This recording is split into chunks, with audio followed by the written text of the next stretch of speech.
So, this wasn't a robbery. It wasn't random. And it wasn't a crime of passion. This was a murder planned quietly, patiently, and allegedly funded by the people who smiled the most.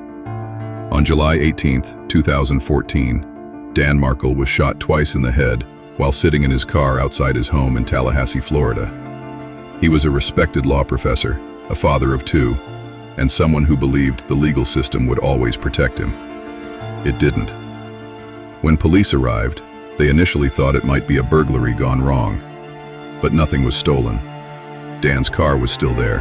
His wallet was untouched. Whoever did this wasn't improvising. They came with one goal, and they left calmly. Very quickly, investigators realized something chilling. Dan's murder didn't start on that driveway. It started years earlier, inside a divorce. Dan had been married to Wendy Adelson. Their split was bitter, hostile, and fueled by one massive conflict: custody of their children and where they would live. Dan wanted to stay in Tallahassee. Wendy wanted to move closer to her wealthy family in South Florida. The court sided with Dan, and that decision changed everything. Almost immediately, detectives noticed something strange.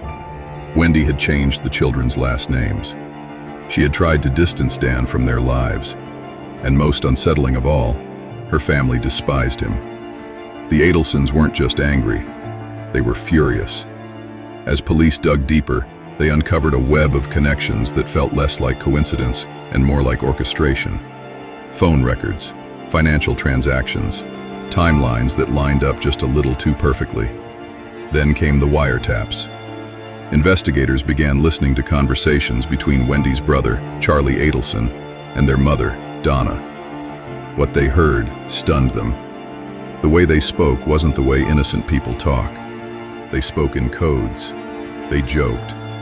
They referenced the problem being solved. Charlie claimed Dan was ruining their lives. He said something had to be done. And then, the hitmen appeared. Two men were tracked traveling from South Florida to Tallahassee. One of them was connected to a woman Charlie had been secretly paying. Money flowed. Phones went dark. Then Dan was dead. When police questioned Wendy, her behavior raised eyebrows immediately. She failed a lie detector test. She showed little emotion. She made statements that seemed rehearsed, defensive, and oddly detached.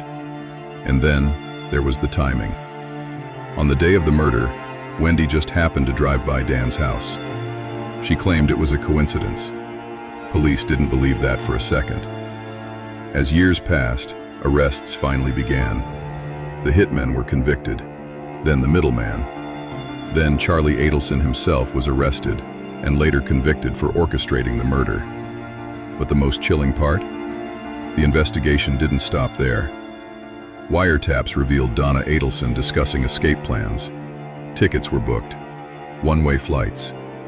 As authorities closed in, she was arrested before she could flee the country. A grandmother, a mother, a family matriarch, now facing the reality that the system she tried to manipulate was closing in. Through it all, one question remained unanswered. How far did Wendy know? To this day, she has not been charged. She denies involvement. She claims she was manipulated, that she was a victim of her family's actions. But many believe the story isn't finished yet. Dan Markel lost his life not because of hatred alone, but because of entitlement. Because someone believed that money, influence, and control could override the law. And in the end, the very system Dan trusted became the one that exposed the truth. This wasn't just a murder. It was a family conspiracy that unraveled one phone call at a time. So ask yourself this: when the people closest to you decide you're the problem, how safe are you really?